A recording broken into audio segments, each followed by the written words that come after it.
Acknowledging the Wurundjeri people of the Kulin Nation and pay my respects to elders past, present and emerging, and recognise that First Nations people have been here for over 60,000 years, and we mustn't ever forget that. As Vinny said, on Sunday is the start of this year's National Reconciliation Week, which is, it's more than a word. Reconciliation takes action, and I'm so proud and pleased to share with you that Whitelion is on our journey of reconciliation. So we're now in our second year of delivering our first ever Reconciliation Action Plan, and while we are taking baby steps, they are steady steps to ensure that we not only respond to the needs of First Nations young people, but we genuinely recognise the harm, the colonisation impacts that all of that has had on First Nations Australia. What I want to do in the next 10 to 15 minutes is just really spend some time recapping on our new strategic plan and give you a snapshot. We launched our new strategic plan at Strategy of 2023, A New Beginning. We commenced that 2020 last year with great optimism around the direction, around where we're heading, and of course, like everyone, we were faced with COVID. So this meant that in lots of ways our strategy hasn't actually been properly promoted. It's worth taking a few minutes to share with you our purpose and direction. And often when people talk about strategy, they like to start with why. Why are we here? However, I think for a purpose-led organisation, I like to start with for whom are we here? Who are the people that we're here to serve? That's really the most important question for us. We are here to serve young people at risk between 14 to 24. It's really important to understand that we never refer to a young person as a drug addict, as a homeless person, as someone, as an offender. When we talk about at risk, we are referring to young person's experience of a situation that places them in risk. So their experience of deep disadvantage, of the justice system, addiction or homelessness. Essentially what this does is it changes the conversation. It's saying that we recognise that the experience that young people have had is at no fault of their own, and that the experience that they've had places them at risk, that they are not an at-risk person. So I think if you take a moment to understand that it's really, really core to what we believe and who we are here to serve. Really key role that we have is actually providing a platform for their strengths, for their determination, for their commitment to changing their lives. That's also why we're here.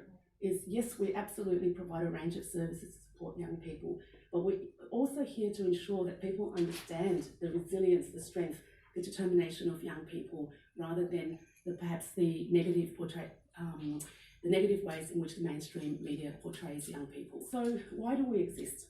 To build positive connections and pathways to work for young people at risk. If we break this down, the question we ask is, what's the problem that we're trying to solve? So as Whitelion, working with young people at risk between 14 to 24, what's the problem that we're trying to solve as an organisation? The two problems we're trying to solve is social isolation and disengagement and unemployment. It's really that simple. Social isolation of young people and unemployment. So then if you think about our purpose and why we exist, positive connections addresses the problem of social isolation. Pathways to work addresses the problem of unemployment. So that's why we exist. Do this by improving the employability of young people. We passionately believe that employment is more than just a job. It provides positive networks, connection to community, economic participation, and greater mental and physical well-being. We believe that a first job can unlock a lifetime of opportunity. We use that term employability really, really deliberately, because we know that not every young person that we work with will be ready for work. So getting them, the employability is about ensuring that they build the confidence, the skills to move them closer to work. It would be unfair to assume that every young person we work with, for all of the experiences that I outlined, would be ready to work. So that employability. So how do we improve their chances of moving closer to work? How we do this is actually also about addressing what we call non-vocational barriers. In other words, how do we ensure that we first and foremost find a way to ensure young people are safe and stable? So our youth workers play a really critical role in ensuring that young people have adequate housing, that they have access to health services, to community services. It's really simple. It's really hard to get a job, let alone retain a job, if you haven't got stable housing. If you can't have a shower, if you haven't got access to clothing, the right clothing, how can you possibly get a job or maintain a job? So being able to support young people to be safe and stable, to move them closer to work, is a key part of what we do. So what exactly do we actually offer young people? So we have a range of programs, and while we're here in Victoria, it's important to remind everyone that we also have services in South Australia, New South Wales and WA. So we provide intensive support, that really critical one-on-one support. Our youth workers are absolutely amazing. They always start from where the young person is at. They focus on the strength of that young person, where they're at, and how can we support and walk alongside them to access housing, to access a whole range of support services. Mentoring, which Vinny has mentioned, and is himself an amazing mentor to a young person. That positive role modelling cannot be underestimated. The life of a young person who hasn't had the opportunities or the positive role modelling, and people who genuinely care. I know that throughout all of my time and spending time with young people, every young person who has had a mentor always say to me, it's just amazing that they actually care about me and they turn up and they hang out with me, that they think I'm all right. So that power of someone believing in us is so critical to our ability to change for the positive. We also provide practical education and training support, ensuring that young people have basic numeracy literacy where they need that, ensuring that they're not disengaged from school. So whatever it takes to be able to provide them with that access to training and education. And of course, employment programs, all the way from preparing for interviews, writing resumes, finding work, and importantly, helping the young person to maintain that job. So ultimately, all of our programs aim to improve the present and future employability of young people at risk, which we believe is a very powerful tool of breaking the cycle of disadvantage. In terms of delivering on the strategy, we have adopted 4 strategic priorities.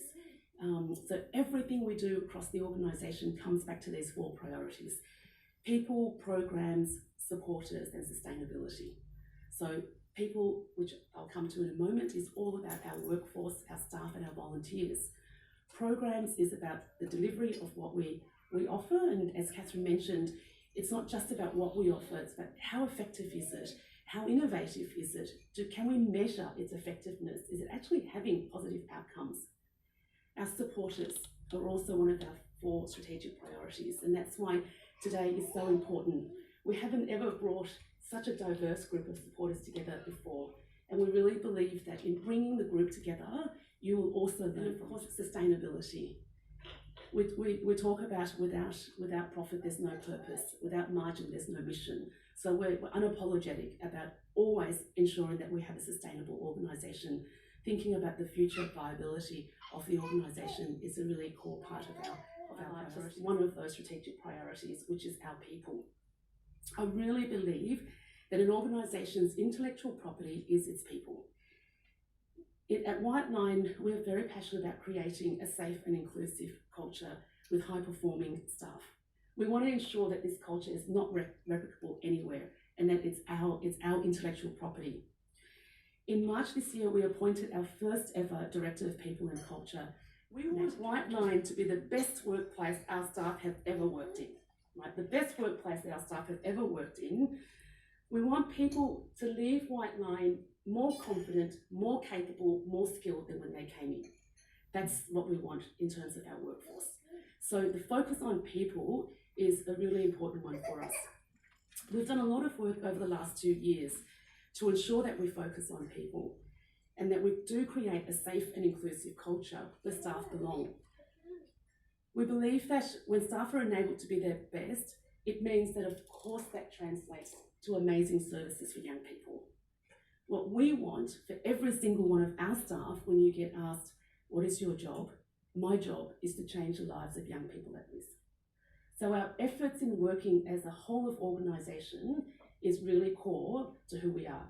and we'll keep working on that, because we do believe that when 100 people are all geared to supporting a young person, we're going to get a greater outcome than relying just on the youth worker, who is the direct person working with the young person.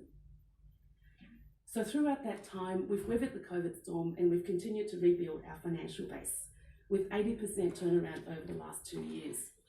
We've strengthened our ability to measure and evidence our impact. We've implemented new systems across the organisation to improve efficiencies and data insights. We've deepened our engagement with supporters, such as today. So we want to deepen our engagement rather than spread ourselves so thinly with all of our supporters.